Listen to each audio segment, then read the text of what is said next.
The skies above Erythra Prime boiled crimson as the second sun dipped beneath the horizon. The planet was known across the galaxy for its hostile wilderness. Forests of thorn trees that bled sap like venom, rivers that shimmered with metallic dust, and predators so cunning they could outthink most soldiers. But despite its dangers, colonies had formed along its rocky plains, because beneath its mountains lay veins of a rare crystal that powered interstellar ships. Far from the safety of the human colonies, however, a young alien woman staggered through the undergrowth. Her skin glowed faintly silver in the fading light, markings curling across her arms like threads of moonlight. Her kind, the Ilyari, were tall, graceful, and known for their psychic gifts. But now fear replaced her poise. Her breaths came sharp, panicked. Her name was Seyla, and she was running for her life. Behind her, branches cracked. Something huge was hunting her. She glanced back, heart hammering, and caught sight of it. A grath beast, towering on 4 muscular limbs, its maw lined with tusks, eyes burning with predatory fire. No creature on this world killed quicker or slower depending on its mood. Seyla stumbled, falling to her knees.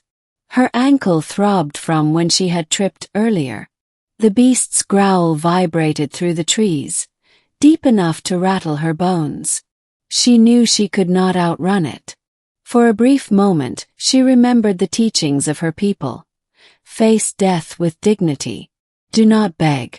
Do not scream.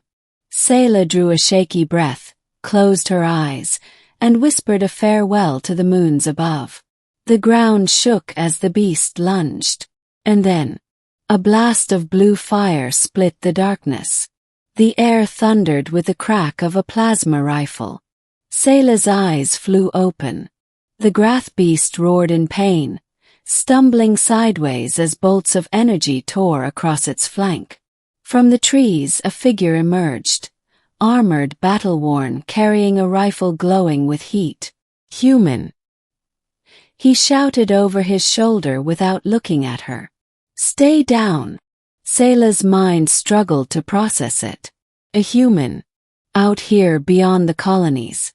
She barely had time to think before the beast turned, enraged. It hurled itself toward the man, tusks gnashing.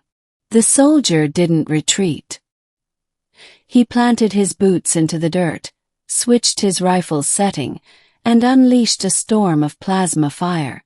The beast howled as the shots struck its chest, staggering back once more. But still it didn't fall. The human cursed under his breath. Tough bastard. The grath beast swiped, and the man dove aside, rolling across the dirt before coming up on one knee. His helmet's visor reflected the crimson light, hiding his face, but his movements were steady, precise, those of someone who had faced death 100 times before. Finally, with one last charged shot, he aimed at the creature's throat. The bolt hit true. The grath beast let out a final piercing cry and collapsed into the earth with a crash that sent birds scattering into the night. Silence followed.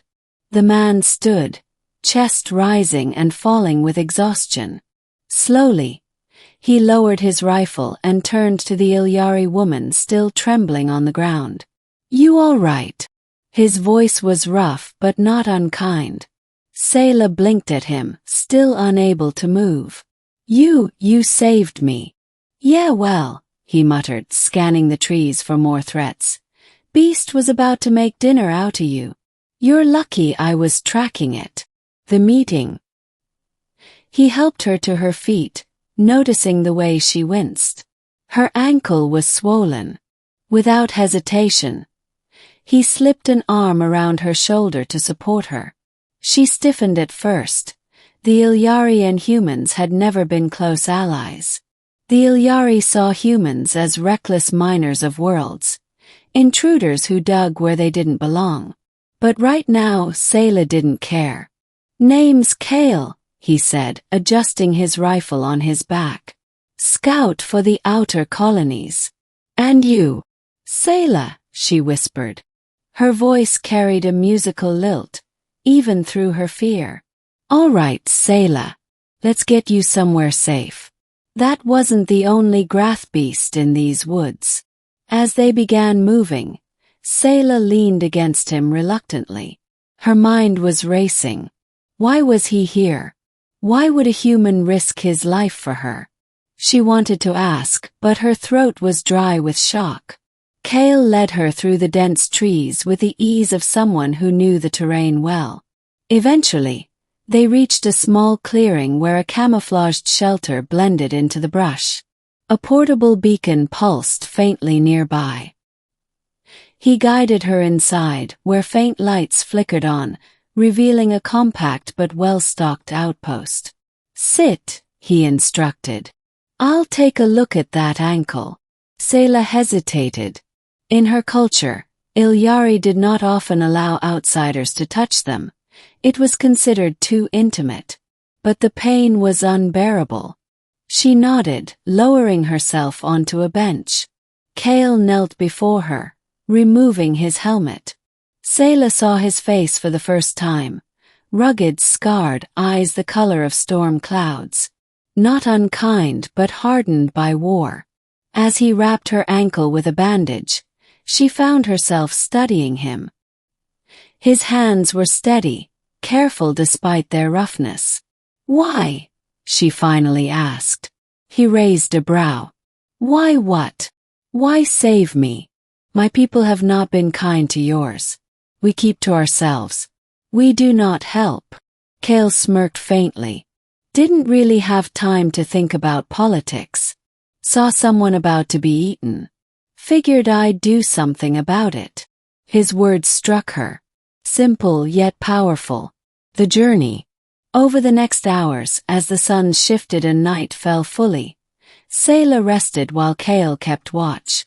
Outside, the calls of strange creatures echoed, but none dared approach the outpost with its defenses humming softly. Eventually Kale spoke. "So, what were you doing out here alone? This isn't exactly Ilyari picnic ground." Seyla hesitated, then admitted softly. "I was searching for something. My people believe a shard of the eternal crystal lies hidden in these forests. It is sacred to us. I thought I could find it." Kale frowned. "Alone? That's suicide." "I had no choice," she said, lowering her gaze. "The elders would not believe me. I saw visions of it calling to me." Kale studied her for a long moment, then sighed. "You really believe it's out here?" "Yes." He shook his head, muttering, "Figures I'd stumble into this mess." Despite his words, Seyla noticed he didn't sound angry. More resigned, as if danger had long been a companion in his life. "Tomorrow," he finally said, "I'll help you search. But after that I'm getting you back to your people. Deal?" Seyla's eyes widened. "You would help me?"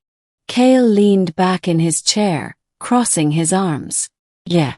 Not because I care about crystals or visions. But because if I don't, you'll just limp out here again and get yourself killed." For the first time since they met, Seyla smiled faintly. Into the wilds.